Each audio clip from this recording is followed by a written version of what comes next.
Hey guys, I am DM Zone. This is the Gamers Oasis. We're going to do a 10k hunt in Arkadia.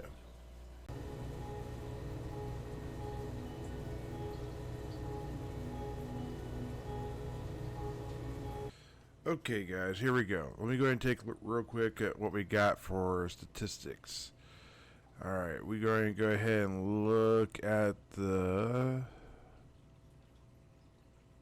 Gallard Stage 2. So I have 170 500 kills. I don't know if I'm going to get the 500 kills during this 10 PED hunt, but we'll try.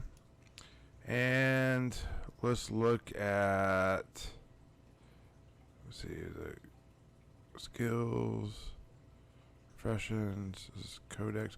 Let's look and see if there is a codex for a Gallard. I would say this is only on Calypso. Yes. Okay, so those are Calypso ones only. Okay, well that's good information. Now, let's go ahead and look at the skills real quick. We'll start here. So, defense skills, we have evade at 320, dodge at 13. Dodge is so hard to get up unless you're fighting, shooting creatures. And here's these skills. My attributes. I got 8 intelligence, starting to get there. Psyche of like 15. I don't know why my psyche's so high. I guess because of my mind force skill of sweat gathering. Alright, now let's go ahead and look at combat skills. So, I don't know why I only have a 32 aim, but that's the thing. Combat reflex is a 189. Handgun of 150. That's actually going to be important. Inflict range damage of 36. Rifle unimportant right now because we're not going to be using rifle. Weapon handling 56. Now, the important measure of everything here. We have my evader. I'm I'm rank 1 or professional level 1, 87.70% towards level 2. Pistolier, which is the one I'm going to be doing for this 10 PED, is level 1 and 29.75 towards level 2. Next one is going to be laser sniper, which is technically unrelated because I'm not using a rifle. However, I have a belief that this is going to go up because of the secondary skills. So I'm at 25.27% and I'm level 1 in that. And then range laser, which is going to be your damage skill, is at 22.94 and it's also at level 1. Now, I'm going to go here to Sweat Gather, because Sweat Gather, I believe, is also related to like evade skills.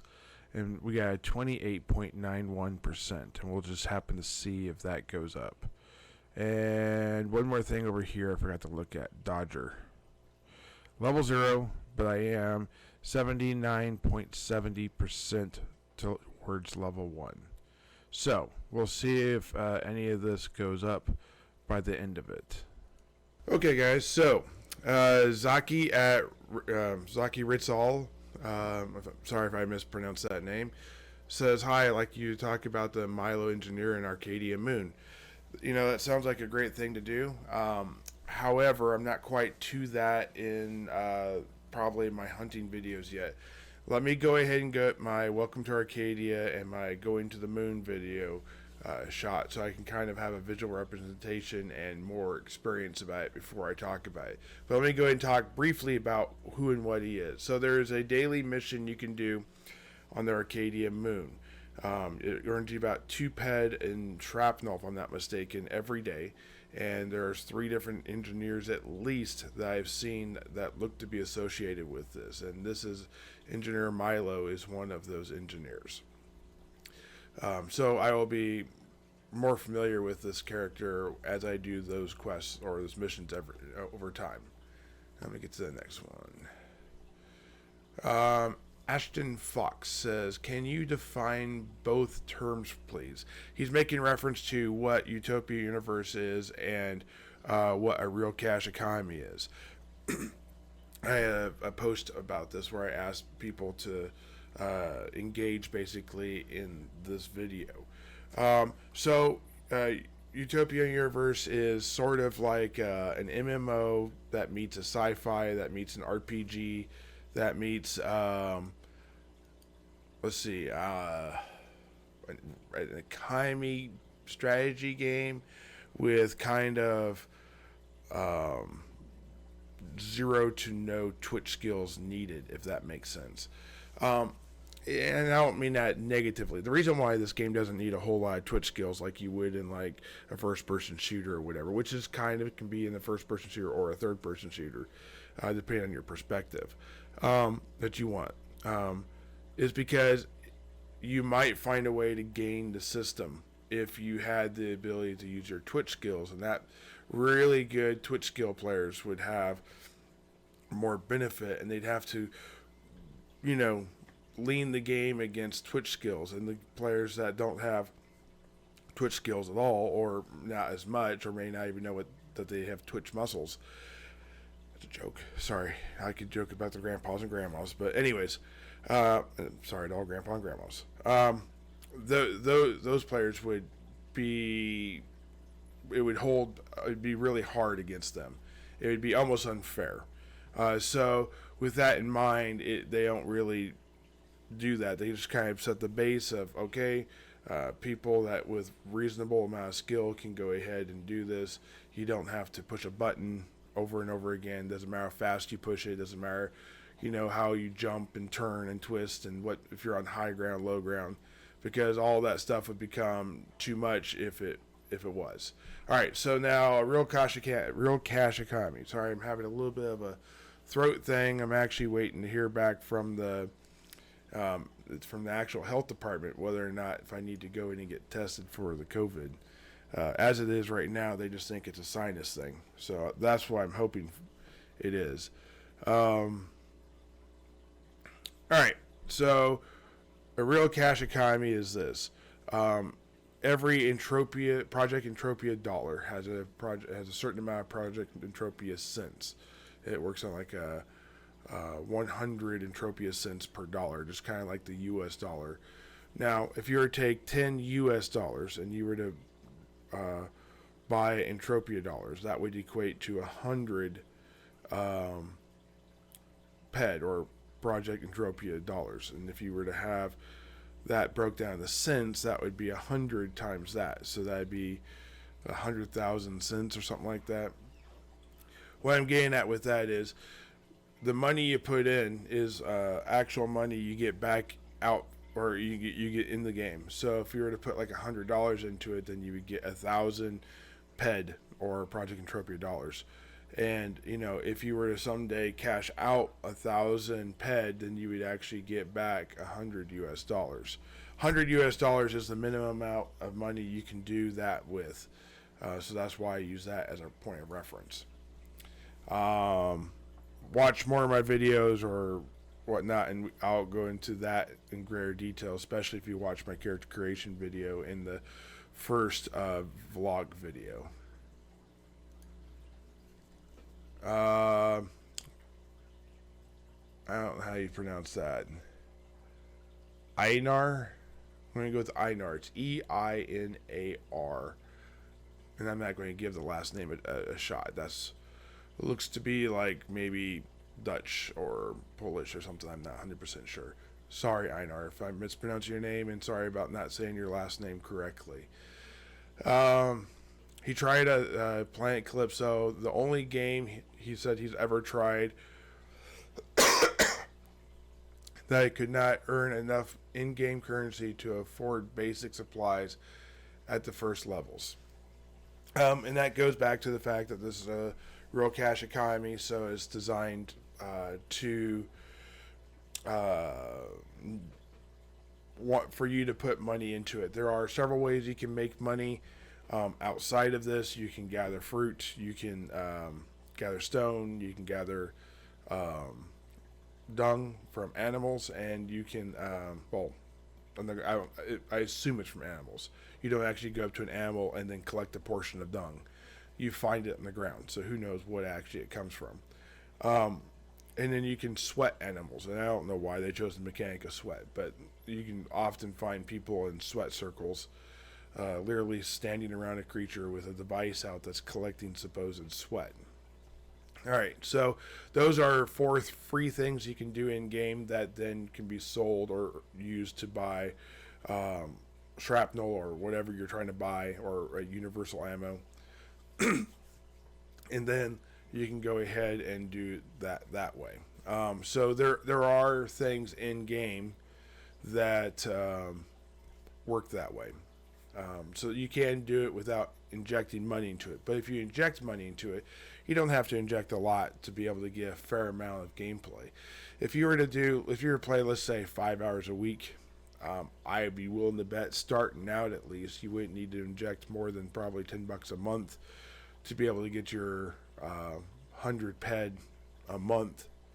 And it may even take you farther than the lower levels. As you get higher levels, you do spend more PED, but you also tend to get more back. Sometimes that's a benefit, and you get globals, and you actually are able to play, I guess, several months for free. Or, you just re-inject that back into your character for better gear, better quality items, and that type of stuff. But there is definitely a scale of not making money to maybe breaking even, unless you're doing these other things, or working the trade. Alright, so Joshua Spies says, real cash counting in a video game. I grew up in the 80s. We put real cash into video games all the time.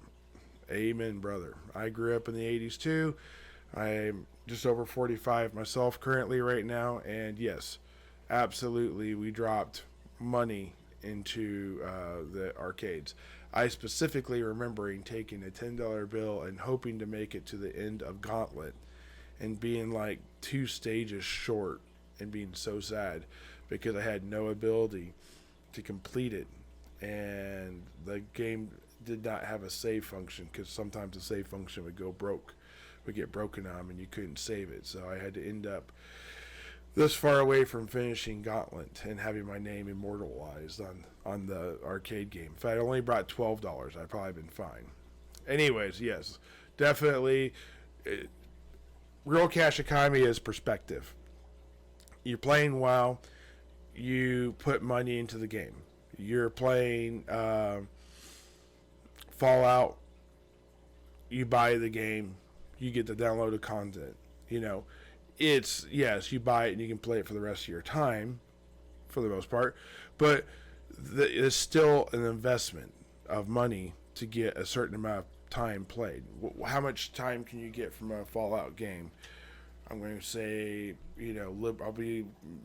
I'll probably get 50, 60 hours of play out of a Fallout game and enjoy it that much. So basically, every dollar you put into a Fallout game is a dollar of investment. So, anyways, let me get to the next question here. So Nolan Johnson said he swore that my page got hacked by a Nigerian prince, making reference to the fact that I don't talk about economies or finances and that type of stuff, and it's basically gaming related. So yes, this is it is a gaming related finance economics type of thing, and I appreciate the joke. And that is it for my questions. So I wanted to go ahead and talk about more questions that were asked by a friend of mine. I kind of wrote them down real quick. He wanted me to talk a little bit more about my experience with the SSI and if I understood what that was about. I still don't know what that's about. If anyone knows what the SSI event, why do they host it, what their purpose is there a website I need to go to and check it out? I've done it now 5 times. I actually did win it. I'll put a little thing down here talking about that.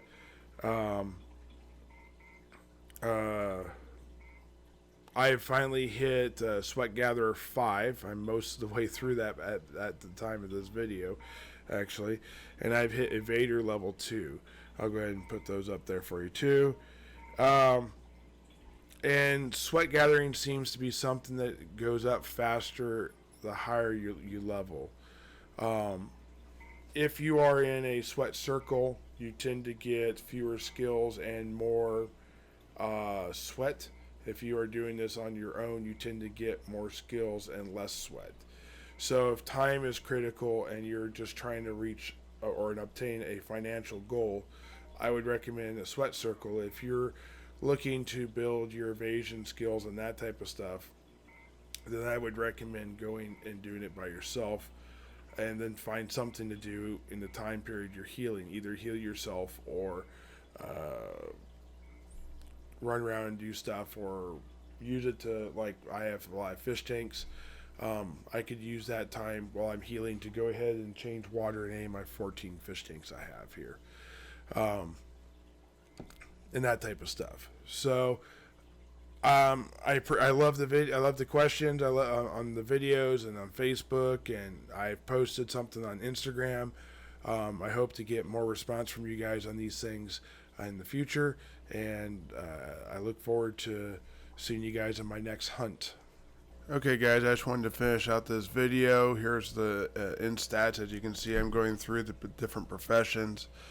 On the last mob, I actually run out of ammo, so I switched to a melee weapon to go ahead and complete the fight. I ended up about 4 PED negative, so my tax for this fight and all the skills I gained, I would say, is about 4 PED. Now, if you consider I was about 2.5 PED up from last fight, that really puts me about 1.5 PED down, which over time I'd hope would even equal out more than that.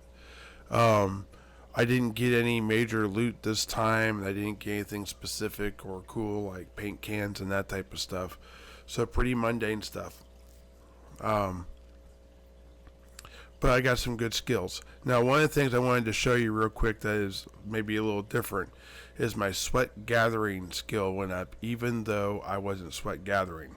The reason why my sweat gathering skill went up is because of all the combat stuff I'm doing that is also sweat gathering. So because those secondary skills went up, it actually raised my sweat gathering skill more than any of my other skills, which I thought was kind of funny in the end. But if you've made it this far, go ahead and like and subscribe. Thank you for watching this video. Sorry my voice is a little off. Like I said, I'm fighting some sort of bug. And I hope to do a whole lot more content on Entropia Universe, and here lately it's going to be Baldur's Gate and that Cyberpunk 2077 when it comes out. So thank you, have a great day, and I appreciate you watching the video.